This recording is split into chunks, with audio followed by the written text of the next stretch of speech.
Good afternoon. Good afternoon, teacher. How are you? I am fine.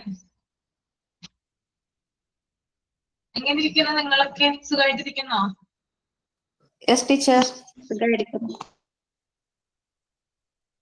പെരുന്നാളൊക്കെ എങ്ങനെയുണ്ടായിരുന്നു? 2 ദിവസം അവധിയായിരുന്നില്ലേ?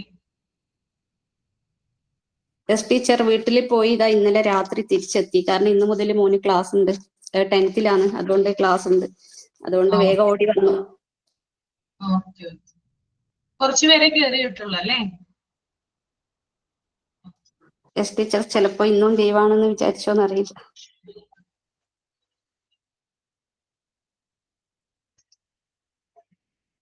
Good afternoon, Miss. Good afternoon.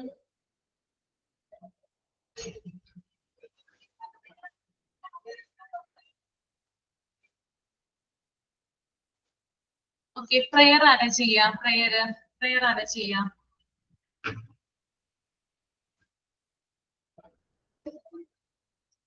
ഞാൻ പറയാം miss. Okay. O Lord, help me to be a good one all the day, enlighten my understanding, strengthen my will, purify my heart, and make me holy. Amen.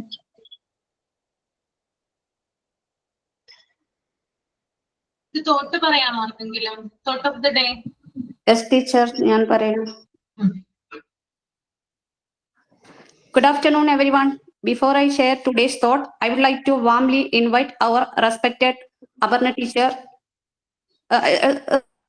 Ashwati teacher, Ashwati teacher, our technical section, and all my dear friends to be part of this moment.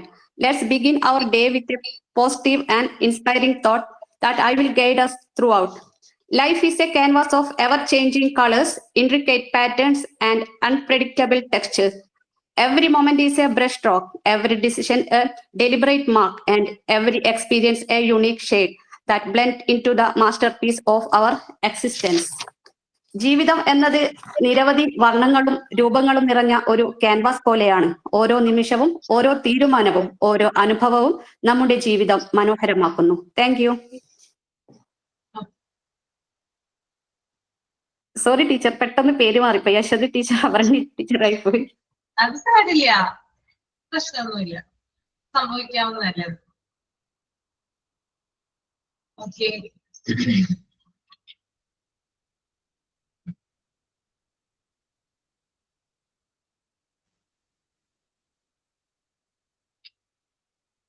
School മാനേജ്മെന്റുമായി ബന്ധപ്പെട്ട കാര്യങ്ങളാണ് നമ്മൾ കഴിഞ്ഞ ക്ലാസ്സിൽ പറഞ്ഞത്.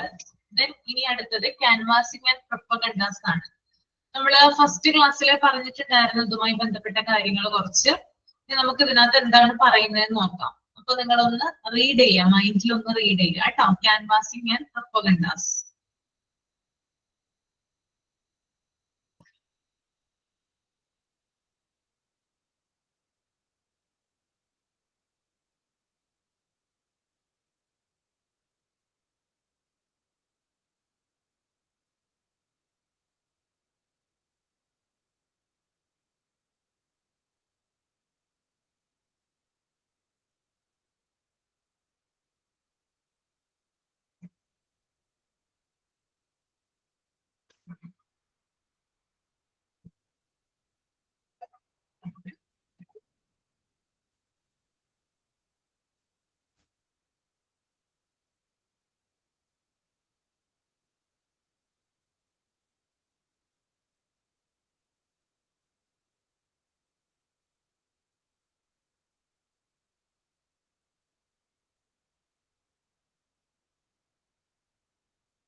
വായിച്ചു കഴിഞ്ഞെങ്കിൽ thumb ചെയ്യാം കേട്ടോ.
കഴിഞ്ഞോ? റീഡ് ചെയ്ത് കഴിഞ്ഞോ?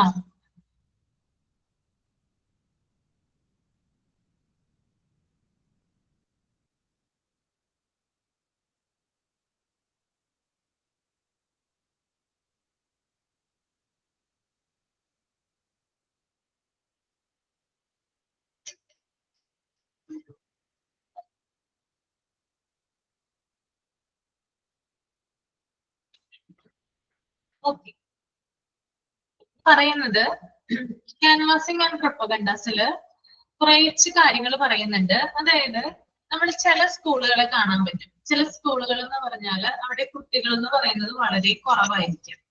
ഓക്കെ, മറ്റ് സ്കൂളുകളെ അപേക്ഷിച്ച് ചില സ്കൂളുകളിൽ കുട്ടികളെ വളരെ കുറവായിരിക്കാം. അപ്പോൾ ഇവർ എന്ത് ചെയ്യാറുണ്ട്?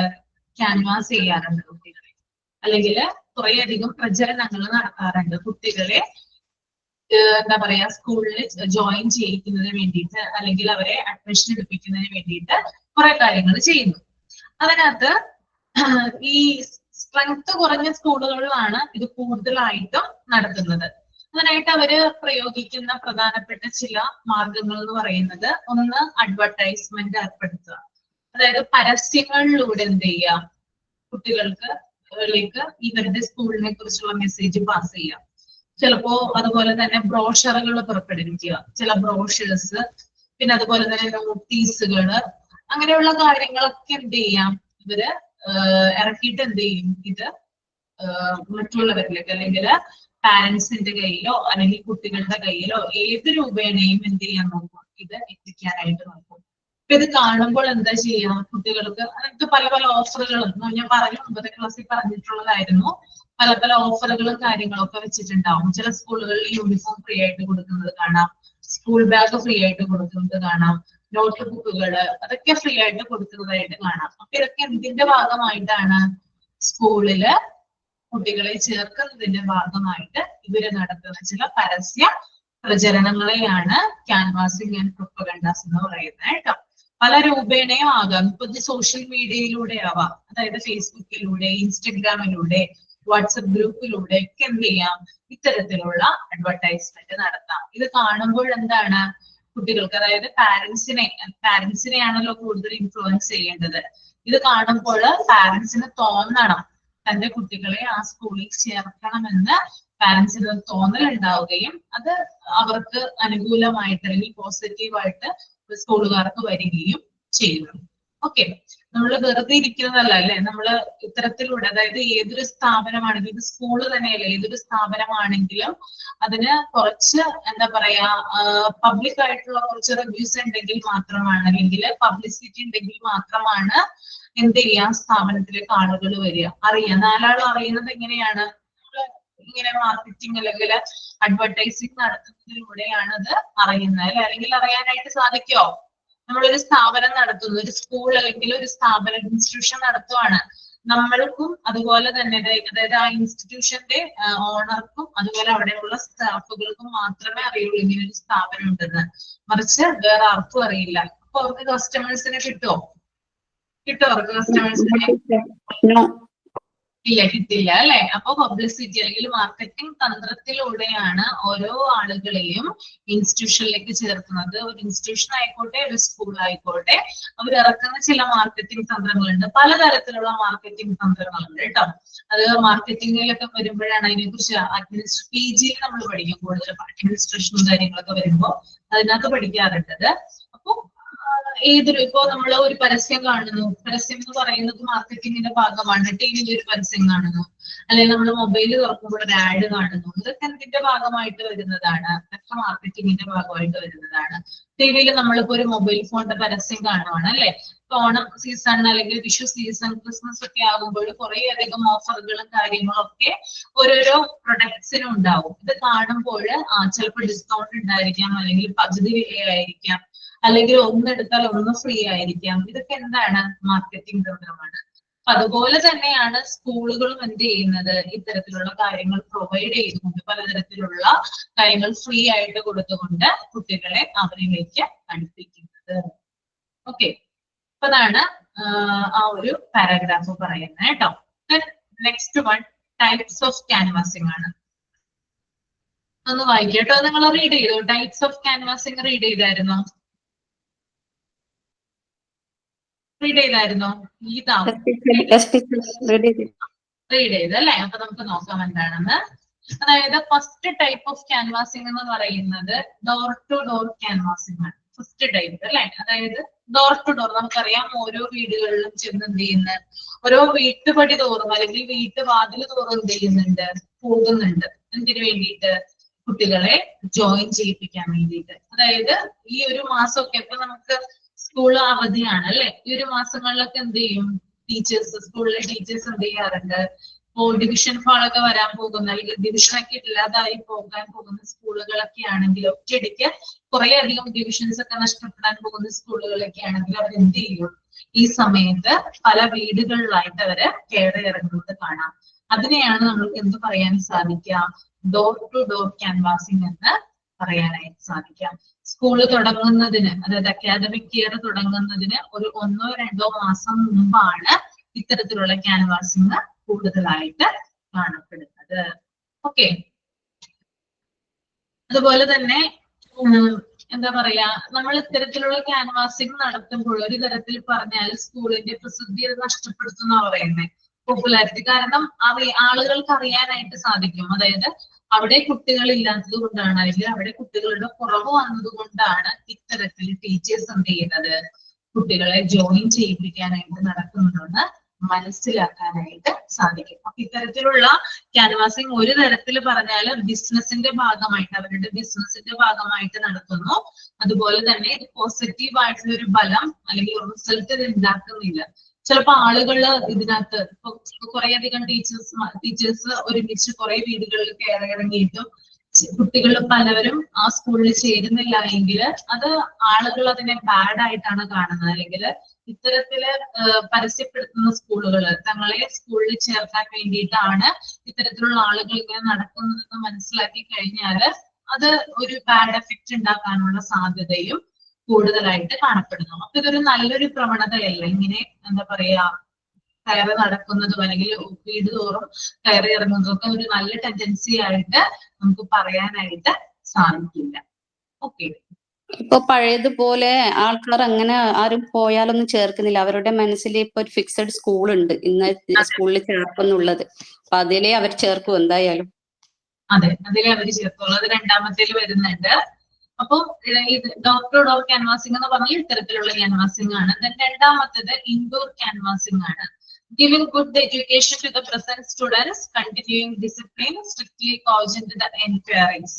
അതായത് നല്ല വിദ്യാഭ്യാസം കൊടുക്കുന്നതിലൂടെ, മീൻസ് നല്ല എഡ്യൂക്കേഷൻ കൊടുക്കുന്നതിലൂടെ, അതായത് അവിടെ പഠിക്കുന്ന കുട്ടികൾക്ക്, ചിലപ്പോൾ അവിടെ പഠിക്കുന്ന കുട്ടികൾ എന്ന് പറഞ്ഞാൽ 10-20 കുട്ടികളാകാം മൊത്തം പഠിക്കാന്ന് വിചാരിക്കുക. ഓക്കെ, ആ കുട്ടികൾക്ക് 20 സ്റ്റുഡൻസ് ആണെങ്കിൽ ആ 20 സ്റ്റുഡൻസിനും അവർ നല്ല രീതിയിലുള്ള എഡ്യൂക്കേഷൻ ആണ് പ്രൊവൈഡ് ചെയ്യുന്നതെങ്കിൽ, നല്ല ഡിസിപ്ലിനോട് കൂടിയാണ് അവരെ വളർത്തുന്നതെങ്കിൽ, അല്ലെങ്കിൽ അവരെ ഗ്രോ ചെയ്തെടുക്കുന്നതെങ്കിൽ, അത്തരത്തിലുള്ള ക്യാൻവാസിങ്ങിനെ നമ്മൾ ഇൻഡോർ ക്യാൻവാസിംഗ് എന്ന് പറയും. ഓക്കെ, അതായത് ഇത്തരത്തിലുള്ള സ്കൂളുകളിലേക്ക് നമ്മൾ ഡോർ ടു ഡോർ ക്യാൻവാസിംഗ് നടത്തേണ്ടതില്ല. മറിച്ച് പാരന്റ്സ് കുട്ടികളെ നമ്മൾ പറയാതെ തന്നെ എന്ത് ചെയ്യും, ആ ഇൻസ്റ്റിറ്റ്യൂഷനിൽ ജോയിൻ ചെയ്യിക്കാനായിട്ട് വരും. നമ്മൾ ആരും പറയണ്ട, നമ്മൾ അങ്ങോട്ട് പോകണ്ട, കുട്ടികളെ തേടി പിടിക്കേണ്ട ആവശ്യമില്ല, പാരന്റ്സിനെ കണ്ട് സംസാരിക്കേണ്ട ആവശ്യമില്ല. പകരം എന്ത് ചെയ്താൽ മതി, അവര് ഇങ്ങോട്ട് വരികയാണ് ചെയ്യുക. ഏത് ഇത്തരത്തിൽ, അതായത് ഇങ്ങനെയുള്ള എഡ്യൂക്കേഷൻ കൊടുക്കുന്നത് ഏത് സ്കൂളാണോ ആ സ്കൂളിലേക്ക് പാരന്റ്സ് കുട്ടികളെ നാച്ചുറൽ ആയിട്ട് അല്ലെങ്കിൽ നോർമൽ ആയിട്ട് കൊണ്ടുവന്ന് ജോയിൻ ചെയ്യിപ്പിക്കുന്ന ഒരു ടെൻഡൻസി നമുക്ക് കാണാനായിട്ട് സാധിക്കുന്നു കേട്ടോ. അപ്പൊ ഏത് സ്കൂളാണോ നല്ല രീതിയിലുള്ള വിദ്യാഭ്യാസം കൊടുക്കുന്നത്, ചിലപ്പോൾ അവിടെ കുറച്ച് കുട്ടികളായിരിക്കാം ഉണ്ടായിരിക്കുന്നത്, ആ കുട്ടികൾക്ക് നല്ല രീതിയിലുള്ള എഡ്യൂക്കേഷൻ കൊടുക്കുന്നു, അതുപോലെ തന്നെ ഡിസിപ്ലിനോട് കൂടിയ കുട്ടികളെ ഗ്രോ ചെയ്തെടുക്കുന്നു. ഇതൊക്കെ എന്താണ് മറ്റുള്ളവരിലേക്ക് എത്തുമല്ലേ, ഈ വാർത്തകളൊക്കെ എന്താണ് അവിടെ നമ്മളുടെ ഇടയിലും പല സംസാരങ്ങൾ ഉണ്ടായിട്ടുണ്ട് അല്ലെ. നമ്മളൊരു സ്കൂളിനെ കുറിച്ച് ഇപ്പൊ നമ്മൾ ചർച്ച ചെയ്യുന്ന ഒരു സമയമാണ്. അതായത് ഇനി അക്കാദമിക് ഇയറിലെ ഇനി പുതിയ പുതിയ സ്കൂളുകളിലേക്ക് ജോയിൻ ചെയ്യാൻ പോകുന്ന കുട്ടികളുടെ പാരന്റ്സിനിടയിൽ ഒരു സംസാരം ഉണ്ടാവും. ആ സ്കൂളിൽ ചേർത്താൽ മതിയല്ലോ, അല്ലെങ്കിൽ അത് വേണ്ട ഈ സ്കൂളിൽ ചേർത്താൽ മതി, അവിടെ കുറച്ചുകൂടി കൂടുതലായിട്ട് കുട്ടികളെ പഠിപ്പിക്കുന്നുണ്ട്. ചില സ്കൂളുകളിൽ പഠനം മാത്രമല്ല കുറച്ചുകൂടി ഡിസിപ്ലിൻ പഠിപ്പിക്കുന്നുണ്ട്, എന്നാൽ അവിടെ ചേർക്കാം. അങ്ങനെയുള്ള ചർച്ചകളൊക്കെ നടക്കുന്ന ഒരു കാലയളവാണ്, ഒരു സ്റ്റേജ് ആണ് ഈ ഒരു ഏപ്രിൽ മെയ് മാസം എന്ന് പറയുന്നത്. അപ്പോ അതിനനുസരിച്ച് അപ്പോ എന്താ പറയാ, ഓരോരുത്തരായിട്ട് എന്താ ഈ പറഞ്ഞിട്ടുണ്ടാവുക, ഈ സ്കൂള് നല്ലതാണ് അല്ലെങ്കിൽ മറ്റേ സ്കൂള് നല്ലതാണ്, അവിടെ നല്ല വിദ്യാഭ്യാസം കൊടുക്കുന്നുണ്ട്. അപ്പൊ അങ്ങനെ നമ്മൾ കേട്ടവരിലൂടെ നമ്മളൊരു കാര്യം എന്താ പറയാ മനസ്സിലാക്കുകയും അത് ശരിയാണെന്ന് വിചാരിക്കുകയും ചെയ്ത് എന്ത് ചെയ്യുന്നുണ്ട്, കുട്ടികളെ ഇത്തരത്തിലുള്ള സ്കൂളുകളിലേക്ക് ജോയിൻ ചെയ്യിപ്പിക്കുന്നുണ്ട്. അപ്പൊ ഈ സ്കൂൾ ഒരിക്കലും എന്ത് ചെയ്യുന്നില്ല, പരസ്യ പ്രചരണമോ അങ്ങനെയുള്ള കാര്യങ്ങളോ ഒന്നും തന്നെ നടത്തുന്നില്ല, മറിച്ച് ഈ സ്കൂളുകളിലേക്ക് പാരന്റ്സും കുട്ടികളും വന്ന് ജോയിൻ ചെയ്യാണ് ചെയ്യുന്നത്. That is indoor canvassing. Okay, clear ആണോ, മനസ്സിലായോ? Yes, teacher. ഓക്കെ. അടുത്തത് നെഗറ്റീവ് ക്യാൻവാസിംഗ് ആണ്. ഇവിടെ ഒരു പ്രത്യേക വേർഡ് എഴുതിയിട്ടുണ്ട്. It is the best type of canvassing to adverse admission. This year will fetch you multiples of admission in this future. Admissions coming in January are called the cheating admission. Negative canvassing എന്ന് പറഞ്ഞു കഴിഞ്ഞാല് school open ആയി കുറച്ച് നാളുകൾക്ക് ശേഷം കുട്ടികളെ ചേർക്കാനായിട്ടുള്ള ഒരു പ്രവണത കണ്ടുവരുന്നു. അതായത് ചില കുട്ടികൾക്കൊക്കെ നമ്മൾ എന്ത് ചെയ്യാറുണ്ട്, വൈകി അഡ്മിഷൻ കൊടുക്കാറുണ്ട്. ചിലപ്പോ അത് ഒന്നോ രണ്ടോ പേർക്കായിരിക്കില്ല, ഭൂരിഭാഗം അതായത് കുറച്ച് 10 കുട്ടികൾ ഒരു 20 കുട്ടികളൊക്കെ നോക്കിയാല് അവരെ എന്ത് ചെയ്യാറുണ്ട്, ആ അക്കാദമിക് ഇയർ തുടങ്ങി കുറച്ച് കഴിയുമ്പോൾ, ഒരു മിഡ് ടേം എക്സാം ഒക്കെ കഴിഞ്ഞു കഴിയുമ്പോൾ ചില അഡ്മിഷൻസ് നടത്താറുണ്ട്. ഇത്തരത്തിലുള്ള അഡ്മിഷൻ നടത്തുന്ന സ്കൂളുകളിലാണ് നെഗറ്റീവ് ക്യാൻവാസിംഗ് ഉള്ളത്. ഓക്കെ, നമുക്കതൊന്നും ഒരു നല്ല ടെൻഡൻസി അല്ല അല്ലെ. ഒന്നോ രണ്ടോ കുട്ടികളെ നമുക്ക് കുഴപ്പമില്ല ചേർക്കുന്നുണ്ട്, പക്ഷെ ഭൂരിഭാഗം കുട്ടികളെ ഇങ്ങനെ അക്കാദമിക് ഇയർ തുടങ്ങി കുറച്ച് നാള് കഴിഞ്ഞിട്ടൊക്കെ ചേർക്കുവാണെങ്കിൽ അത് നല്ല പ്രവണതയായിട്ട് കാണാൻ പറ്റില്ല. ഇത്തരത്തില് എന്താ പറയാ ക്യാൻവാസിംഗ് നടത്തുന്ന അല്ലെങ്കിൽ അഡ്മിഷൻ എടുക്കുന്ന സ്കൂളുകളെയാണ് നെഗറ്റീവ് ക്യാൻവാസിംഗ് സ്കൂൾസ് എന്ന് പറയുന്നത് കേട്ടോ. അവിടെ കൊടുത്തിട്ടുണ്ട് admissions coming in January are called cheating admission. Cheating admission എന്നാണ് നെഗറ്റീവ് ക്യാൻവാസിംഗ് നടത്തുന്ന സ്കൂളുകളിലെ അഡ്മിഷനെ പറയുന്നത്. ഓക്കെ, അപ്പൊ അത് 3 എണ്ണമാണ് കേട്ടോ. ഡോർ ടു ഡോർ ക്യാൻവാസിംഗ് ഉണ്ട്, ഇൻഡോർ ഡോർ ക്യാൻവാസിംഗ് ഉണ്ട്, നെഗറ്റീവ് ക്യാൻവാസിംഗ് ഉണ്ട്. ഓക്കെ, ഇനി അടുത്തത് പ്രിമൈസസ് ആൻഡ് ബിൽഡിംഗ് മെയിൻ്റെനൻസ് ആണ്. അതൊന്ന് റീഡ് ചെയ്യുക കേട്ടോ. റീഡ് ചെയ്തിട്ട് പറഞ്ഞുതരാം.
ഓക്കെ, റീഡ് ചെയ്തോ? Yes, teacher. ഓക്കെ, അപ്പൊ നമ്മൾ ഇത്രയും നേരം പറഞ്ഞത് സ്കൂളുമായി ബന്ധപ്പെട്ട കാര്യങ്ങൾ, അല്ലെങ്കിൽ അവിടുത്തെ അഡ്മിഷൻ, ക്യാൻവാസിങ് എങ്ങനെയാണ്, അങ്ങനെയുള്ള കാര്യങ്ങളൊക്കെയാണല്ലോ പറഞ്ഞത്. ഇനി അടുത്തതായിട്ട് ഇവിടെ പറയുന്നത് പ്രിമൈസസ് ആൻഡ് ബിൽഡിംഗ് മെയിൻ്റനൻസ് ആണ്. ഒരു സ്കൂൾ എന്ന് പറയുമ്പോൾ, അല്ലെങ്കിൽ നമ്മളിപ്പോ സ്കൂൾ മാനേജ്മെന്റ് ആണ് പഠിച്ചുകൊണ്ടിരിക്കുന്നത് അല്ലെ. സ്കൂൾ മാനേജ്മെന്റ് എന്ന് പറയുമ്പോൾ സ്കൂളിന്റെ മൊത്തത്തിലുള്ള, അതായത് അവിടെയുള്ള ഓഫീസ് പ്രവർത്തനങ്ങൾ, അല്ലെങ്കിൽ അവിടെയുള്ള അക്കാദമിക് കാര്യങ്ങൾ, അല്ലെങ്കിൽ കുട്ടികളുടെ അഡ്മിഷൻ, ഇത് മാത്രമല്ല ശ്രദ്ധിക്കേണ്ടത്, മറിച്ച് വേറെയും ചില കാര്യങ്ങൾ കൂടി നമ്മൾ സ്കൂൾ മാനേജ്മെന്റിന്റെ ഭാഗമായിട്ട് ശ്രദ്ധിക്കേണ്ടതുണ്ട്. ഇതിനകത്ത് പ്രധാനപ്പെട്ടതാണ് എന്താണ്? മെയിൻ ബിൽഡിങ്സ്, അതായത് പ്രധാനപ്പെട്ട സ്കൂളിന്റെ പരിധിയിലുള്ള കെട്ടിടങ്ങൾ മെയിൻറ്റെയിൻ ചെയ്യുക എന്നുള്ളത് ഒരു സ്കൂൾ മാനേജ്മെന്റിന്റെ പരിധിയിൽ വരുന്നതാണ്. അതുപോലെ സ്കൂളിലുള്ള ഷെഡുകൾ, ചില ഷെഡുകളൊക്കെ ഉണ്ടാവില്ല, ഇപ്പോ അരിയൊക്കെ വെക്കുന്ന അല്ലെങ്കിൽ ഭക്ഷണമൊക്കെ പാകം ചെയ്യുന്ന ഷെഡുകൾ ഉണ്ടാവാം. അതുപോലെ ടെമ്പററി ബിൽഡിങ്സ്, എന്തെങ്കിലും സാധനങ്ങളൊക്കെ സ്റ്റോർ ചെയ്യുന്ന ടെമ്പററി ആയിട്ടുള്ള ബിൽഡിങ്സുകൾ ഉണ്ടാവാം. ടോയ്ലറ്റ്സ് ഉണ്ടാവാം, urinals, water tanks, water sources, verandas, playground, garden, footpath, ഇതൊക്കെ മെയിൻറ്റെയിൻ ചെയ്യുന്നതും സ്കൂൾ മാനേജ്മെന്റിന്റെ ഭാഗമാണ്. ഒരു കാര്യം പ്രത്യേകം ശ്രദ്ധിക്കുക, നമ്മൾ സ്കൂളിന്റെ അഡ്മിഷൻ, അല്ലെങ്കിൽ അവിടുത്തെ ക്യാൻവാസിങ്, അതുപോലെ തന്നെ അവിടുത്തെ ടീച്ചേഴ്സിന്റെ സ്ട്രക്ചർ, അല്ലെങ്കിൽ സ്കൂൾ പ്രിൻസിപ്പൽ, ഹെഡ് മാസ്റ്റർ, അങ്ങനെയുള്ള കാര്യങ്ങളിൽ മാത്രമല്ല നമ്മൾ ഒതുങ്ങേണ്ടത്, മറിച്ച് സ്കൂളിൻ്റെതായിട്ടുള്ള മെയിൻ ബിൽഡിങ്ങുകൾ നമ്മൾ മെയിൻറ്റെയിൻ ചെയ്ത് കൊണ്ടുപോകണം. ടെമ്പററി ബിൽഡിങ്ങുകള്, ടോയ്ലറ്റുകള്, urinals, water tanks, water sources, verandas, playground, footpaths, ഇതൊക്കെ എന്ത് ചെയ്യണം? നമ്മൾ മെയിൻറ്റെയിൻ ചെയ്ത് കൊണ്ടുപോകുന്നതും സ്കൂൾ മാനേജ്മെന്റിന്റെ ഭാഗമായിട്ട് വരുന്ന കാര്യങ്ങളാണ്. ഓക്കെ, ഇനി നമ്മളിപ്പോ ഒരു സ്കൂളിൽ വർക്ക് ചെയ്യുമ്പോൾ ആ സ്കൂളില് നമ്മൾ കാണുവാണ്, നമ്മൾ പഠിപ്പിക്കുന്ന ക്ലാസ്സില് ചിലപ്പോ ചോർച്ചയോ, മഴ പെയ്യുന്ന സമയത്താണെങ്കിൽ മഴവെള്ളം താഴേക്ക് ഇറങ്ങുകയോ, ചോർച്ച മൂലം താഴേക്ക് ഇറങ്ങുകയോ, അല്ലെങ്കിൽ ഭിത്തി പൊട്ടിയിരിക്കുകയോ ഒക്കെ കണ്ടു കഴിഞ്ഞാൽ നിങ്ങൾ എന്താണ് ചെയ്യുക? ഉടനെ തന്നെ നമ്മളത് പ്രിൻസിപ്പാളിനെയോ ബന്ധപ്പെട്ട ആളെ അറിയിക്കും.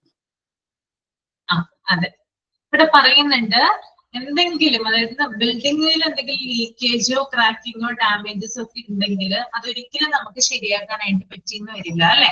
അപ്പൊ നമ്മൾ എന്ത് ചെയ്യണം?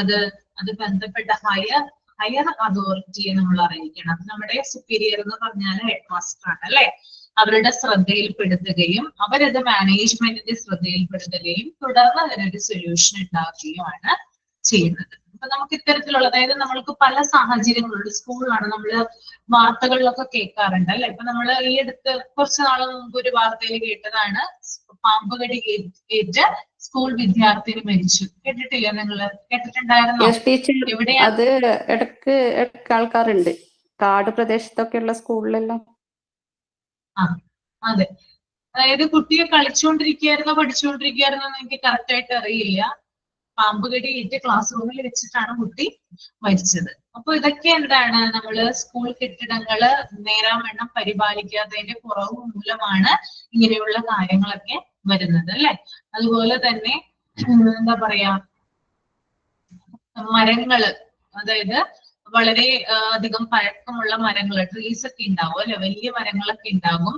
ഇപ്പൊ ഓടിട്ട കെട്ടിടമാണെങ്കിൽ അത് അതായത് നമ്മള് എന്താ പറയാ, വാർക്കയല്ല, മറിച്ച് ഓടുമേഞ്ഞ കെട്ടിടങ്ങളൊക്കെ ഉണ്ടാവുമല്ലോ, പഴയ സ്കൂൾ കെട്ടിടങ്ങളൊക്കെ, അവിടെയൊക്കെ വലിയ മരങ്ങളൊക്കെ നിൽക്കുവാണെങ്കിൽ അത് അതിന്റെ ചില്ലകള് എന്ത് ചെയ്യാറുണ്ട്, കാറ്റൊക്കെ വരുന്ന സമയത്ത് ഒടിഞ്ഞ് ഓടിലേക്ക് ചായാറുണ്ട് അല്ലെ, അല്ലെങ്കിൽ ബിൽഡിങ്ങിലേക്ക് വീഴാറുണ്ട്. അപ്പൊ ഇങ്ങനെയുള്ള സാഹചര്യങ്ങളൊക്കെ മൂലവും കുട്ടികൾക്ക് അപകടങ്ങൾ ഉണ്ടാവാറുണ്ട്. പിന്നെ അതുപോലെ തന്നെ വേറെ എന്താണ് എക്സാമ്പിള് നിങ്ങൾ കേട്ടിട്ടുണ്ടാവുമല്ലോ, കുട്ടികളുടെ സുരക്ഷയുമായി ബന്ധപ്പെട്ട്, ബിൽഡിംഗ് മെയിൻ്റനൻസുമായി ബന്ധപ്പെട്ട് എന്തൊക്കെ കാര്യങ്ങളാണ് വരുന്നത്? പഴയ ബിൽഡിംഗ് ഉള്ള ഇപ്പൊ ചുമരൊക്കെ ചില സമയത്ത് ഇങ്ങനെ അടർന്നു പോവാറായ അങ്ങനെയൊക്കെ ഉണ്ടെങ്കിൽ അതും ഒരു മാറ്റാൻ വേണ്ടിയിട്ടുള്ള ഒരു അതെ. ഓക്കെ, അപ്പൊ ഇത്തരത്തിൽ പല കാര്യങ്ങളും ഉണ്ടാവാറുണ്ട്, പല കാര്യങ്ങളും ഉണ്ടാവാറുണ്ട് സ്കൂളിന്റെ കെട്ടിട പരിപാലനവുമായി ബന്ധപ്പെട്ട്. അപ്പൊ അത് നമ്മുടെ ശ്രദ്ധയിൽപ്പെട്ട് കഴിഞ്ഞാൽ ഉടനെ തന്നെ അത് ഗൗരവമേറിയ കാര്യമാണ്. കുഞ്ഞുങ്ങളൊക്കെ പഠിക്കുന്ന, വളരെ കൊച്ചു കുട്ടികളൊക്കെ പഠിക്കുന്ന സ്കൂളൊക്കെ ആണെങ്കിൽ അപ്പൊ തന്നെ നമ്മൾ എന്ത് ചെയ്യണം, പോയി അത് റിപ്പോർട്ട് ചെയ്യണം. അവരത് കുഞ്ഞുങ്ങളെ ഒരു സേഫ് ആയിട്ടുള്ള ഒരു സ്ഥലത്തേക്ക് മാറ്റുകയും മറ്റൊരു ക്ലാസ് റൂമിലേക്ക് മാറ്റുകയും ഈ പറയുന്ന സ്ഥലം അടച്ചിടുകയൊക്കെയാണ് ചെയ്യാറ്. അപ്പോ അതിന്റെ മെയിൻ്റനൻസ് വർക്ക് പെട്ടെന്ന് ചെയ്യാൻ വേണ്ടിയിട്ട് ആളുകളെ വിളിച്ചു വരുത്തുകയൊക്കെ ചെയ്യാറുണ്ട്. അപ്പൊ അങ്ങനെയുള്ള കാര്യങ്ങളൊക്കെ ചെയ്യാറുണ്ട്. പ്രത്യേകം ശ്രദ്ധിക്കുക. നമ്മൾ പഠിപ്പിക്കുന്ന, നമ്മളിപ്പോ ടീച്ചിങ് പ്രാക്ടീസിന് പോകുന്ന സ്ഥലമാണെങ്കിലും, അല്ലെങ്കിൽ നമുക്കൊരു ജോലി കിട്ടി നമ്മളൊരു സ്കൂളിലേക്ക് പോവുകയാണെങ്കിലും നമ്മുടെ ക്ലാസ് റൂമുമായി ബന്ധപ്പെട്ട കാര്യങ്ങൾ ഒബ്സർവ് ചെയ്യുക. എന്തൊക്കെ കാര്യങ്ങളാണ്, അതായത് മോണ്ടിസോറി എന്ന് പറഞ്ഞാൽ ഒബ്സർവിങ് മെത്തേഡ് ആണല്ലോ. അപ്പൊ ചുറ്റുപാടും ഒബ്സർവ് ചെയ്യുക, അവിടെ എന്തൊക്കെ കുറവുകളാണുള്ളത്, എന്തൊക്കെ നല്ല കാര്യങ്ങളുണ്ട്. കൂടുതൽ നമ്മൾ കുറവുകളിലോട്ടായിരിക്കണം പോകുക. എന്തെങ്കിലും ഒരു പ്രശ്നം ഉണ്ടെങ്കിൽ അതപ്പം തന്നെ അവിടുത്തെ സുപ്പീരിയർ റിപ്പോർട്ട് ചെയ്യാന്നുള്ളതും വളരെ ഒരു പ്രധാനപ്പെട്ട കാര്യമായിട്ടാണ് വരുന്നത് കേട്ടോ. ഓക്കെ, അതുപോലെ തന്നെ അറ്റ് ദ സെയിം ടൈം ഇവിടെ ഒരു സെന്റൻസ് പറയുന്നുണ്ട്, കുട്ടികള് ഭിത്തിയിന്മേൽ അല്ലെങ്കിൽ ചുമരിന്മേൽ പടം വരച്ചിടുവാണെങ്കിൽ, സ്കൂൾ കുട്ടികളാണല്ലോ, അത് ശ്രദ്ധിക്കാറുണ്ട്. ചുമരൊക്കെ ഉണ്ടെങ്കിൽ ഭിത്തി വാളിന്റെ ഇതൊക്കെ അവർ എന്ത് ചെയ്യാറുണ്ട്, സ്കെച്ച് പെന്ന് കൊണ്ടോ ക്രയോൺസ് കൊണ്ടോ ഒക്കെ പലതരത്തിലുള്ള പടങ്ങൾ അല്ലെങ്കിൽ കുത്തി വരയ്ക്കാറുണ്ട്. അപ്പൊ അങ്ങനെയുള്ള കാര്യങ്ങൾ ശ്രദ്ധയിൽപ്പെടുവാണെങ്കിൽ, അതുപോലെ തന്നെ സ്കൂൾ കോമ്പൗണ്ടിന് പുറത്തോട്ട് പോയിട്ട് വല്ല മാങ്ങയോ ചക്കയോ അതൊക്കെ പറിക്കാനായിട്ട് ശ്രമിക്കുന്ന പിള്ളേരുണ്ട് അല്ലെ. സ്കൂൾ കോമ്പൗണ്ട് ഒരു മതിൽക്കെട്ടിനുള്ളിലായിരിക്കും, തൊട്ടപ്പുറത്ത് വീടായിരിക്കും, അവിടെ ഒരു മാങ്ങയുടെ മരം ഉണ്ടാകും. അവിടെ നിന്ന് മാങ്ങ പറിക്കാനൊക്കെ ചില കുട്ടികള് മതില് ചാടി പോവാറുണ്ട്. അത് കണ്ടിട്ടുണ്ടോ നിങ്ങൾ? ആ പ്രവണത CBSE സ്കൂളിൽ ഉണ്ടാവില്ല കേട്ടോ, സ്റ്റേറ്റ് സ്കൂളിലാണ് പക്ഷെ ഇപ്പൊ അത് കുറെ കുറഞ്ഞു. പണ്ടത്തെ കുട്ടികളാണ് മാങ്ങ പെറുക്കാനും പുളി പെറുക്കാനും ഒക്കെ പോകുന്നത്. ഇപ്പൊ അതൊക്കെ അതിൽ നിന്നൊക്കെ മാറി, അവർക്ക് അതൊന്നും വേണ്ട. ഇപ്പൊ കുറെ മാറി. പണ്ടത്തേക്കാളും മറ്റേതാണ് വെള്ളിയാഴ്ച ഒക്കെ കുറെ സമയം ബ്രേക്ക് ഉണ്ടാവുമല്ലോ, ലഞ്ച് ബ്രേക്ക്. ആ സമയത്തൊക്കെ ഫുള്ള് പുളി പെറുക്കാനും മാങ്ങ പെറുക്കാനും ഒക്കെയാണ്. ഇപ്പൊ അങ്ങനെ പോകുന്നില്ല, കുറവാണ്. അതെ. അപ്പൊ അതുപോലെ തന്നെ എന്താ പറയാ, ഈ മാങ്ങ, പുളി, ചാമ്പയ്ക്ക, നെല്ലിക്ക, ലൂപ്പിക്ക അങ്ങനെയുള്ള സാധനങ്ങളൊക്കെ ഉണ്ടാവുമല്ലോ, ഇതൊക്കെ പറിക്കാനായിട്ട് പോവാറുണ്ട് മുമ്പൊക്കെ. അതുപോലെ തന്നെ അപ്പുറത്ത് എന്താ പറയാ, സ്കൂൾ കോമ്പൗണ്ട് അതിലപ്പുറത്തുള്ള വീടുകളിൽ പൂക്കളൊക്കെ ഉണ്ടെങ്കിൽ, നല്ല നല്ല പൂക്കളോ ചെടികളൊക്കെ ഉണ്ടെങ്കിൽ അതൊക്കെ പറിക്കാനൊക്കെ എന്താണ് കുട്ടികൾ പോവാറുണ്ട്. അപ്പൊ ഇതൊക്കെ ശ്രദ്ധയിൽപ്പെടുവാണെങ്കിൽ അവർക്ക് വാണിംഗ് കൊടുക്കുക, നേരിയ ശിക്ഷ, പണിഷ്മെന്റ്, ചെറിയ രീതിയിലുള്ള പണിഷ്മെന്റ് കൊടുക്കുക, അവരെ കാര്യങ്ങൾ പറഞ്ഞ് മനസ്സിലാക്കുകൂടി ടീച്ചേഴ്സ് അല്ലെങ്കിൽ ഹെഡ് മാസ്റ്റർ ചെയ്യണം എന്നാണ് ഇവിടെ ഉദ്ദേശിക്കുന്നത് കേട്ടോ. ഓക്കെ, പഴയ കാലത്തേക്ക് ടീച്ചർ ഇതിപ്പോ പറഞ്ഞപ്പോ പഴയ കാലത്തേക്ക് പോയി. നമ്മൾ സ്കൂളിൽ പോകുമ്പോ കുറെ നടക്കാനുണ്ടായിരുന്നു.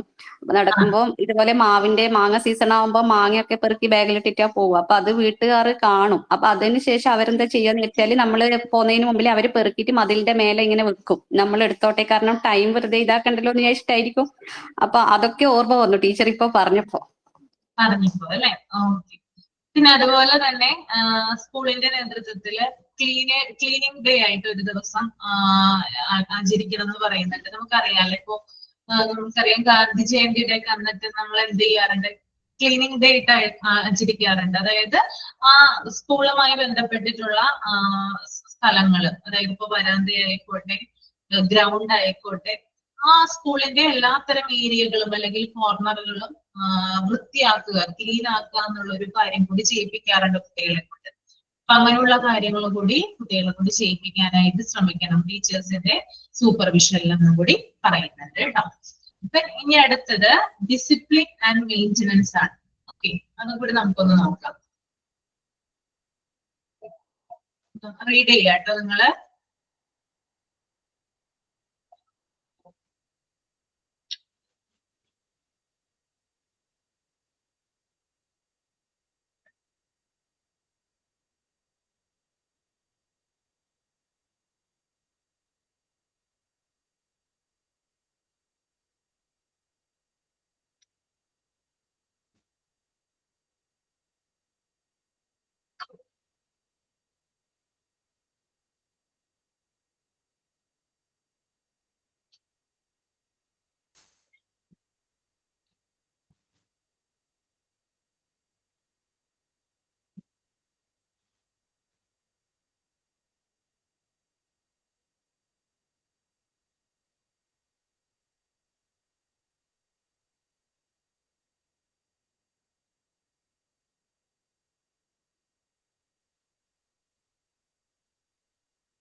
വായിച്ചു കഴിഞ്ഞെങ്കിൽ പറയാം കേട്ടോ.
ഓക്കെ, നോക്കാം. റീഡ് ചെയ്ത് കഴിഞ്ഞോ?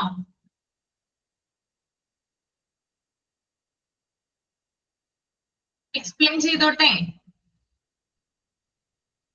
ആരും എന്തൊന്നും മിണ്ടാത്തെ? Yes, Miss. Okay. Discipline and maintenance. അതായത് പാരന്റ്സ് എപ്പോഴും കുട്ടികളെ സ്കൂളിലേക്ക് വിടുന്നത് ടെക്സ്റ്റ് ബുക്കിലുള്ള കാര്യങ്ങൾ അങ്ങനെ തന്നെ പഠിക്കാൻ വേണ്ടിയിട്ടല്ല, അല്ലെങ്കിൽ ടെക്സ്റ്റ് ബുക്ക് എഡ്യൂക്കേഷൻ അങ്ങനെ തന്നെ കുട്ടികൾക്ക് കിട്ടണം എന്ന് കരുതിയിട്ടല്ല പാരന്റ്സ് കുട്ടികളെ വിടുന്നത്. മറിച്ച് അവിടെ നിന്ന്, അതായത് അവരുടെ കുട്ടികള് സ്കൂളിൽ നിന്ന് കുറച്ച് ഡിസിപ്ലിനും പഠിക്കണം എന്ന ഉദ്ദേശത്തോടു കൂടിയിട്ടാണ് ആര് വിടുന്നത്? പാരന്റ്സ് കുട്ടികളെ സ്കൂളിലേക്ക് അയക്കുന്നത്. അപ്പൊ ഡിസിപ്ലിൻ മസ്റ്റ് ആയിട്ടും പഠിച്ചിരിക്കണം, അല്ലെങ്കിൽ അത് മസ്റ്റ് ആയിട്ടും പ്രാക്ടീസ് ചെയ്യണമെന്ന് ആർക്കും നിർബന്ധമുണ്ട്? പാരന്റ്സിന് നിർബന്ധമുണ്ട്. ഇപ്പൊ ചിലപ്പോ പ്രോപ്പർ ആയിട്ട് അത് ക്ലാസ് റൂമിൽ നിന്ന് അവർക്ക് കിട്ടിയെന്ന് വരില്ല. നമുക്കറിയാം, ഒരു സ്കൂൾ ആകുമ്പോൾ അല്ലെങ്കിൽ ഒരു ക്ലാസ് റൂം ആകുമ്പോൾ ടീച്ചേഴ്സ് ആണ് കാര്യങ്ങൾ തീരുമാനിക്കുന്നത്, അല്ലെ?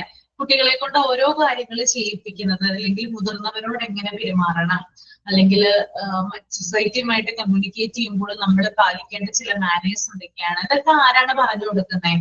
ടീച്ചേഴ്സ് ആണ് കൂടുതലായിട്ട് പറഞ്ഞു കൊടുക്കുന്നത്, അല്ലെ? അപ്പൊ ചിലപ്പോ ചില കാര്യങ്ങൾ അവർക്ക് അവിടെ നിന്ന് കിട്ടിയില്ലെന്ന് വരും. അതായത് ഫുൾ ആയിട്ട് നമ്മൾ ഡിസിപ്ലിൻ ക്ലാസ് റൂമിൽ നിന്ന് പഠിക്കണമെന്ന് നിർബന്ധിക്കാൻ പാടുള്ളതല്ല. മറിച്ച് നമ്മൾ മുതിർന്നവരോട് പെരുമാറുമ്പോൾ നമ്മൾ കാണിക്കുന്ന ചില മര്യാദകളൊക്കെ ഉണ്ട്, അല്ലെങ്കിൽ സൊസൈറ്റിയുമായിട്ട് ഇന്ററാക്ട് ചെയ്യുമ്പോൾ നമ്മൾ കാണിക്കുന്ന ചില മര്യാദകളൊക്കെ ഉണ്ട്. അതൊക്കെ നമ്മൾ എങ്ങനെയാണ് പ്രാക്ടീസ് ചെയ്തിട്ടാണ് നമ്മൾ പഠിക്കുന്നത്. ഒറ്റയടിക്ക് നമുക്ക് എല്ലാ കാര്യങ്ങളും കിട്ടിയെന്ന് വരില്ല. ഡിസിപ്ലിൻ ആവുമ്പോൾ അത് ഒറ്റയടിക്ക് ഉണ്ടാവുന്നതല്ല, മറിച്ച് അത് ചെറുപ്പത്തിലേ തുടങ്ങി നമ്മൾ വളരും തോറും നമ്മുടെ ഉള്ളിൽ ഉണ്ടായി വരുന്ന ഒന്നാണ് എന്ത്? ഡിസിപ്ലിൻ എന്ന് പറയുന്നത്. അപ്പൊ സ്കൂളിൽ നിന്നാണ് കൂടുതലായിട്ടും ഇത് കുട്ടികൾക്ക് കിട്ടേണ്ടത്. അതിനു വേണ്ടിയിട്ടാണ്. അപ്പൊ പാരന്റ്സിന്റെ ഉദ്ദേശം എന്ന് പറഞ്ഞാല് ഡിസിപ്ലിൻ എന്ന് പറയുന്നത് സ്കൂളിൽ നിന്നായിരിക്കണം കിട്ടേണ്ടത്, അല്ലെങ്കിൽ അവര് അവിടെ നിന്നായിരിക്കണം അത് പഠിക്കേണ്ടതെന്ന് പാരന്റ്സിന് നിർബന്ധമുണ്ട്. ഓക്കെ, അതുപോലെ തന്നെ ഞാൻ പറഞ്ഞു, ഡിസിപ്ലിൻ എന്ന് പറയുന്നത് എന്താണ്? ഒരു ബുദ്ധിയുടെ ഭാഗമായിട്ടല്ല, അല്ലെങ്കിൽ ഒരു സ്കില്ലിന്റെ ഭാഗമായിട്ടല്ല നമ്മളിലുള്ളത്. മറിച്ച് എങ്ങനെയാണ്? അത് പ്രാക്ടീസ് ചെയ്തിട്ടാണ് നമ്മൾ അത് രൂപപ്പെടുന്നത്. ഓക്കെ, ഒരു കുട്ടി ഒരു തെറ്റ് കണ്ടാല് ടീച്ചർക്ക് അത് ചൂണ്ടിക്കാണിക്കാം, അത് തെറ്റാണ്, അത് തിരുത്താനുള്ള അവകാശം ടീച്ചർക്ക് ഉണ്ട്, അല്ലെ? ആ തിരുത്തലിലൂടെയാണ് എന്ത് പഠിക്കുന്നത്? കുട്ടി എന്താണ് ഡിസിപ്ലിൻ എന്ന് പഠിക്കുന്നത്. അപ്പൊ അങ്ങനെയുള്ള ചെറിയ ചെറിയ തെറ്റുകളൊക്കെ ചെയ്യുമ്പോൾ അത് തിരുത്തിയാണ്, അത് പ്രാക്ടീസിലൂടെയാണ് എന്താവുന്നത്? ഡിസിപ്ലിൻ ആയിട്ട് രൂപപ്പെടുന്നത്. ഓക്കെ, പിന്നെ അതുപോലെ തന്നെ ഇവിടെ പറയുന്ന മറ്റൊരു കാര്യം, ലാസ്റ്റ് പാരാഗ്രാഫിൽ പറയുന്ന മറ്റൊരു കാര്യം എന്ന് പറഞ്ഞാല് കുട്ടികളെ ഡിസിപ്ലിൻ പഠിപ്പിക്കേണ്ടത് ടീച്ചേഴ്സ് ആണ്, അല്ലെ? ടീച്ചേഴ്സിന്റെ ഉത്തരവാദിത്തമാണ് കുട്ടികളെ ഡിസിപ്ലിൻ പഠിപ്പിക്കുക എന്നുള്ളത്. അപ്പൊ ഈ പഠിപ്പിക്കുന്ന ടീച്ചർമാർക്കും എന്ത് വേണം? ഡിസിപ്ലിൻ ഉണ്ടായിരിക്കണം, അല്ലെ? ഓക്കെ, അത് നിർബന്ധമുള്ള കാര്യമല്ലേ? നിങ്ങൾ എഗ്രി ചെയ്യുന്നുണ്ട്? അത് കുട്ടികളെ പഠിപ്പിക്കുന്നവർക്ക് ഡിസിപ്ലിൻ ഉണ്ടായിരിക്കണ്ടേ? ആണോ ഇല്ലയോ? ഉണ്ടാവണോ? ഡിസിപ്ലിൻ വേണോ ടീച്ചേഴ്സിന്? ആരും ഒന്നും മിണ്ടുന്നില്ലല്ലോ. ഡിസിപ്ലിൻ വേണ്ടേ? പഠിപ്പിക്കുന്ന ടീച്ചർമാർക്ക് ഡിസിപ്ലിൻ വേണോ? വേണം മിസ്. നിർബന്ധമായിട്ടും വേണം, അല്ലെ? എന്തൊക്കെ കാര്യങ്ങളിൽ അവർ ശ്രദ്ധിക്കണം? അതായത് കുട്ടികളുടെ റോൾ മോഡലാണ് ടീച്ചേഴ്സ് എന്ന് പറയുന്നത്. അവരെ കണ്ടിട്ടായിരിക്കും പല കാര്യങ്ങളും ആര് പഠിക്കുക? ഈ കുട്ടികൾ പഠിക്കുക. അപ്പൊ അവര് ചില കാര്യങ്ങൾ ചെയ്യാനായിട്ട് പാടുള്ളതല്ല. ആ കാര്യങ്ങളെ കുറിച്ചിട്ടാണ് ആ ലാസ്റ്റത്തെ പാരാഗ്രാഫിൽ കൊടുത്തിരിക്കുന്നത്. അതായത് എപ്പോഴും ഡിസിപ്ലിന്റെ കാര്യത്തില് ടീച്ചേഴ്സ് ആയിരിക്കണം സ്റ്റുഡൻസിന്റെ മോഡൽ എന്ന് പറയുന്നത്. ചില ഹാബിറ്റുകൾ എന്ത് ചെയ്തിരിക്കണം? ടീച്ചേഴ്സ് ഒഴിവാക്കിയിരിക്കണം. എന്തൊക്കെ ഹാബിറ്റുകളാണ് ഇവിടെ പറയുന്നത്? ചില മോശശീലങ്ങൾ, അതായത് എന്താ പറയാ, ഇപ്പോ ഓഫീസ് റൂമില് ഗോസിപ്പ് പറയാ, അതായത് പരദൂഷണം പറയാന്ന് നമ്മൾ പറയാം, അല്ലെ? അതായത് ടീച്ചേഴ്സ് ഒക്കെ ഓഫീസ് റൂമിൽ ഇരിക്കുമ്പോൾ, സ്റ്റാഫ് റൂമിൽ ഇരിക്കുമ്പോൾ പലതരം കാര്യങ്ങൾ അവർ സംസാരിക്കുന്നതായിട്ട് നമുക്ക് കാണാൻ കഴിയും. നമ്മൾ ചില മൂവീസിലൊക്കെ കണ്ടിട്ടുണ്ട്, അല്ലെ? ടീച്ചേഴ്സ് സ്റ്റാഫ് റൂമിൽ ഇരുന്ന് എന്ത് പറയുന്നു? ഒരു ടീച്ചറിന്റെ കുറ്റം പറയുന്നു, അവരുടെ ഫാമിലിയെ കുറിച്ച് വേണ്ടാത്ത കാര്യങ്ങൾ പറയുന്നു. അങ്ങനെയുള്ള കാര്യങ്ങളൊക്കെ കോമൺ ആയിട്ട് പറയുന്ന കാര്യങ്ങളാണ്. അപ്പൊ ഇതൊക്കെ ഒഴിവാക്കണം എന്നാണ് ഇവിടെ പറയുന്നത്, കേട്ടോ. കുട്ടികളാണ്, കുട്ടികളുടെ റോൾ മോഡലാണ് ടീച്ചേഴ്സ് എന്ന് പറയുന്നത്. അപ്പൊ ടീച്ചർമാർ ഇങ്ങനെയുള്ള ഗോസിപ്പുകളൊക്കെ പറയുന്നത് ഒഴിവാക്കണം. പ്രത്യേകിച്ച് സ്റ്റാഫ് റൂമില് ഇങ്ങനെയുള്ള കാര്യങ്ങൾ ചിലപ്പോൾ അപ്രതീക്ഷിതമായിട്ടായിരിക്കാം ഒരു കുട്ടി സ്റ്റാഫ് റൂമിലേക്ക് കയറി വരുന്നത്. അപ്പൊ ഒരു വേണ്ടാത്ത രീതിയിലുള്ള ഒരു വർത്തമാനമാണ്, ടോക്കിംഗ് ആണ് അവിടെ നടക്കുന്നതെങ്കിൽ ആ കുട്ടി എന്ത് ചെയ്യും? തീർച്ചയായിട്ടും അത് ആ കുട്ടിയുടെ ഫ്രണ്ട്സിന് ഷെയർ ചെയ്യും. അത് മറ്റു കുട്ടികളിലേക്കും ക്ലാസ് റൂമിലും മൊത്തം എന്താണ് സ്പ്രെഡ് ആവാനായിട്ട് ഇടയുണ്ട്. അത് ടീച്ചർമാരുടെ ഗുഡ് വില്ലിനെ ബാധിക്കുന്ന ഒന്നായിട്ട് മാറും. അപ്പൊ അത് ഒഴിവാക്കണം. അതുപോലെ തന്നെ നഖം കടിക്കുന്ന ശീലമുള്ള ടീച്ചേഴ്സ് ഉണ്ടെങ്കിൽ അത് ഒഴിവാക്കണം എന്ന് പറയുന്നുണ്ട്. അതൊരു നല്ല ശീലമല്ല, കാരണം കുട്ടികൾ ഇതാണ് ഇമിറ്റേറ്റ് ചെയ്യുന്നത് അല്ലെ. അപ്പോ ആ ഒരു ശീലം ഒഴിവാക്കണം എന്ന് പറയുന്നുണ്ട്. അതുപോലെ തന്നെ എന്താ പറയാ, നമ്മള് എപ്പോഴും, അതായത് സ്റ്റുഡൻസിനോടായാലും മറ്റുള്ളവരോടായാലും ഫ്രണ്ട്ലി ആയിട്ട് സംസാരിക്കണം. അങ്ങനെയുള്ള കാര്യങ്ങളും കൂടി ചെയ്യേണ്ടതുണ്ട്. അപ്പൊ ഡിസിപ്ലിന്റെ ഭാഗമായിട്ട് ഇത്തരത്തിലുള്ള കാര്യങ്ങളാണ് നമ്മൾ എന്ത് ചെയ്യേണ്ടത്? കുട്ടികളെ പഠിപ്പിക്കേണ്ടത്. ചില കാര്യങ്ങൾ ചെയ്യാൻ പാടില്ല, ചില കാര്യങ്ങൾ ചെയ്യണമെന്ന് കുട്ടികളെ നിർബന്ധമായിട്ട് പറഞ്ഞ് മനസ്സിലാക്കി കൊടുക്കുവാണ് വേണ്ടത്. ഓക്കെ, ക്ലിയർ ആണോ? ഡിസിപ്ലിൻ ആൻഡ് മെയിൻ്റനൻസ് ഓക്കെ ആണോ?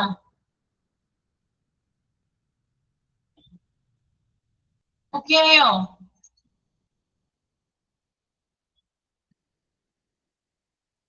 എന്തെങ്കിലും ഡൗട്ട്? ഞാന് ക്ലാസ് ഒന്ന് ലെഫ്റ്റ് ആവേണ്ടി വന്നിനായിരുന്നു പെട്ടെന്ന്, അതാണ്. ഓക്കെ ഓക്കെ, മറ്റുള്ളവർക്ക് മനസ്സിലായോ?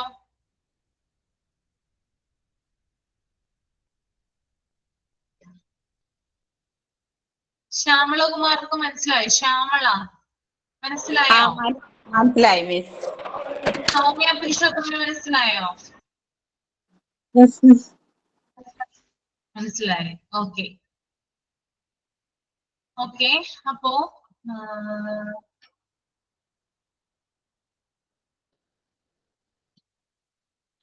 അടുത്ത ക്ലാസ്സിൽ എന്ത് ചെയ്യാം? ഇതിനെക്കുറിച്ച്, അതായത് സ്കൂൾ മാനേജ്മെന്റ് എന്ന് പറയുന്ന ചാപ്റ്റർ ആണ് ഞാൻ എടുത്തത്. ഇതിനെക്കുറിച്ച് ഒരു സമ്മറി റെഡിയാക്കി കൊണ്ടുവരിക കേട്ടോ.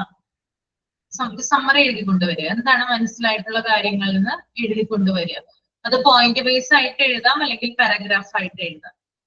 നിങ്ങൾക്ക് മനസ്സിലായ കാര്യങ്ങൾ മാത്രം. കേട്ടോ പറഞ്ഞത്?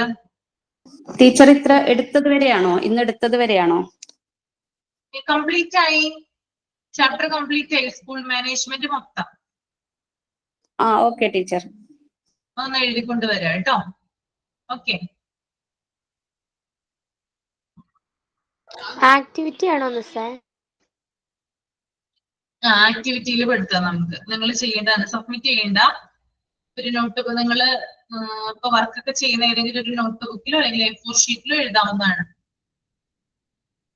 Okay miss. ഓക്കെ, ഇംഗ്ലീഷിൽ തന്നെ എഴുതണം മിസ്? മലയാളത്തിൽ എഴുതിയാൽ മതിയോ ഇംഗ്ലീഷിൽ എഴുതണോ? ഇംഗ്ലീഷിൽ എഴുതാം. ഓക്കെ, ഇംഗ്ലീഷിലാണ് എഴുതണ്ടേ. ഓക്കെ, സ്കൂൾ മാനേജ്മെന്റിനെ കുറിച്ച് നിങ്ങളുടേതായിട്ടുള്ള അഭിപ്രായങ്ങൾ അല്ലെങ്കിൽ നിങ്ങൾക്ക് മനസ്സിലായ കാര്യങ്ങള് ഒരു ചുരുക്കി ഒരു സമ്മറി പോലെ എഴുതിക്കൊണ്ടുവരിക. ഓക്കെ, എത്രയും ചെയ്യാം കേട്ടോ. ഓക്കെ, അപ്പോ നമ്മുടെ ചാപ്റ്റർ കഴിഞ്ഞു. അടുത്ത ചാപ്റ്റർ എടുക്കുന്നതിന് മുമ്പായിട്ട് അടുത്ത ക്ലാസ്സിൽ ഞാൻ എടുക്കുള്ളൂ അടുത്ത ചാപ്റ്റർ. നമുക്കൊരു ആക്ഷൻ സോങ് ആരെങ്കിലും ഒന്ന് പാടാവോ? നിങ്ങളെ കൊണ്ട് ഞാൻ ഇത്തരത്തിലുള്ള കാര്യങ്ങളൊന്നും തന്നെ ചെയ്യിപ്പിച്ചിട്ടില്ല. ചെയ്യിപ്പിക്കാൻ തോന്നി, അതുകൊണ്ടാണ് ചോദിക്കുന്നത്. എന്തെങ്കിലും ഒരു പാട്ട് പാടാവോ, അല്ലെങ്കിൽ ഒരു ആക്ഷൻ സോങ് ചെയ്യാവോ, അല്ലെങ്കിൽ ഒരു ഡ്രാമ ചെയ്യാവോ, മിമിക്രി, അങ്ങനെയുള്ള കാര്യങ്ങളൊക്കെ ചെയ്യാം.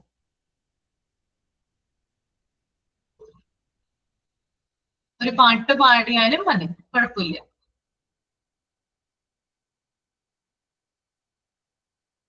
നിങ്ങളിലുള്ള കഴിവുകളെ പുറത്തെടുക്കുക കേട്ടോ. നിങ്ങൾക്ക് എന്താണോ കഴിവുള്ളത് അത് ഇവിടെ ഷെയർ ചെയ്യാനായിട്ട് നോക്കുക. ആരുമില്ല? Action song പാട്ടായാലും മതിയെന്നേ. ആക്ഷൻസോ അല്ലെങ്കിൽ നഴ്സറി റൈംസോ എന്തായാലും മതി.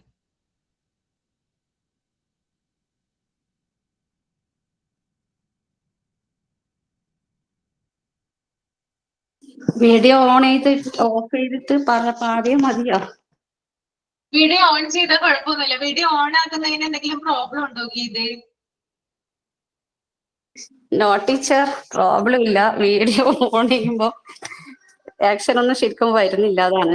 ലൈവായിട്ടാണെങ്കിൽ കുഴപ്പമില്ല. എനിക്ക് ഫോണില് ഇതാണ്. ഞാൻ നേരിട്ടാണെങ്കിൽ ഒരു മടിയും ഇല്ലാതെ പറയും. ഇത് വീഡിയോ ഫോണിലാകുമ്പോ ഓണാക്കിയാലും മതി, കുഴപ്പമില്ല, ഓൺ ചെയ്യണമെന്ന് നിർബന്ധമില്ല.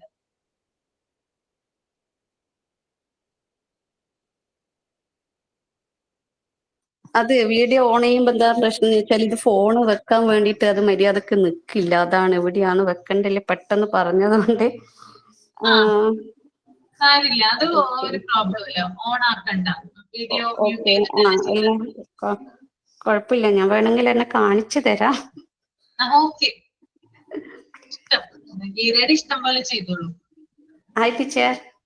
ഹായ്, കാണാൻ പറ്റിയതിൽ സന്തോഷം. വോയിസ് മാത്രമുള്ള കേൾക്കുന്നത്. അതാണ് ഞാൻ ഓൺ ചെയ്തത്. അത് ഇപ്പൊ എനിക്ക് രണ്ട് കൈ, ഒരു കയ്യിൽ ഫോണാണ്, ഒരു കൈ ഫ്രീ ഉള്ളു. അപ്പൊ ആക്ഷൻ കാണിക്കുമ്പോ അതൊരു എന്തൊരു പോലെ ഉണ്ടാവും. അതാണ്. ഓക്കെ. ഓക്കെ, ഇന്ന് ഞാൻ ആക്ഷൻ സോങ് പറയാം. Watermelon watermelon papaya papaya chikoo chikoo chikoo chikoo chikoo chikoo fruit salad pomegranate banana orange fruit salad okay teacher. അതെന്താന്ന് വെച്ചാല് ശരിക്കും വെച്ചാല് എല്ലാ സാധനങ്ങളും വേണം. അത് വെച്ചിട്ടാണ് ശരിക്കും അത് കാണിച്ച് തരേണ്ടത്. അപ്പൊ എന്റെ കയ്യിൽ പെട്ടെന്ന് ആയതുകൊണ്ട് ഇതൊന്നും ഇല്ല. അടുത്ത ക്ലാസ്സിൽ ചെയ്യാലോ. സാധനങ്ങൾ റെഡി ആക്കി വെക്കോ?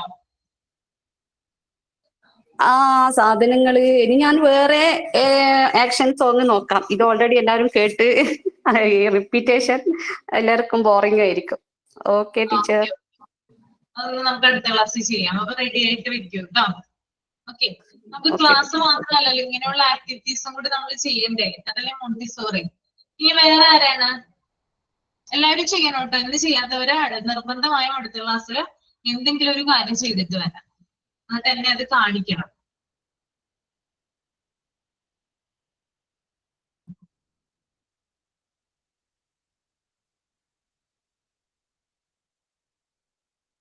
ഒരു പാട്ട് പാടാനും കൂടി അറിയില്ല ഇതിനകത്ത് ആർക്കും.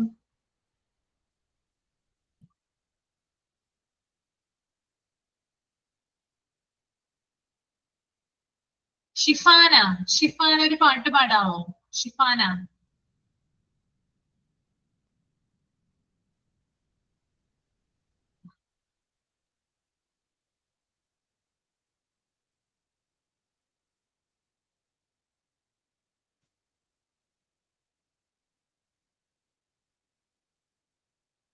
ഒരു കാര്യം ചെയ്യാം, നെക്സ്റ്റ് ക്ലാസ്സിൽ എന്തെങ്കിലും ഒരു കാര്യം, ഒന്നുമില്ലെങ്കിൽ ഒരു സോങ് ആകാം, അല്ലെങ്കിൽ ആക്ഷൻ സോങ് ആവാം, റൈംസ് ആകാം, അല്ലെങ്കിൽ നിങ്ങൾ ചെയ്തിട്ടുള്ള ക്രാഫ്റ്റ് വർക്കുകളാകാം, അല്ലെങ്കിൽ എന്താ പറയാ ഡ്രോയിങ് വർക്ക് ആകാം, പെയിന്റിങ്സ് ആകാം, അല്ലെങ്കിൽ സ്റ്റിച്ചിങ്, അങ്ങനെയുള്ള കാര്യങ്ങളൊക്കെ ചെയ്തിട്ടുണ്ടെങ്കിൽ ഇതൊക്കെ എന്ത് ചെയ്യാം, അടുത്ത ക്ലാസ്സിൽ ഒന്ന് കാണിക്കുക കേട്ടോ.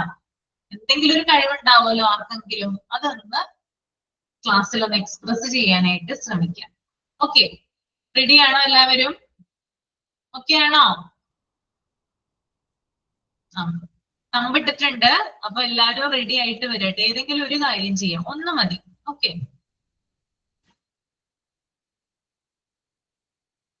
Okay okay. അപ്പൊ നമുക്ക് വൈൻഡ് അപ്പ് ചെയ്യാം. നെക്സ്റ്റ് ക്ലാസ്സിൽ കാണാം കേട്ടോ. Okay, thank you. Thank you, Miss. Thank you. Thank you, Miss.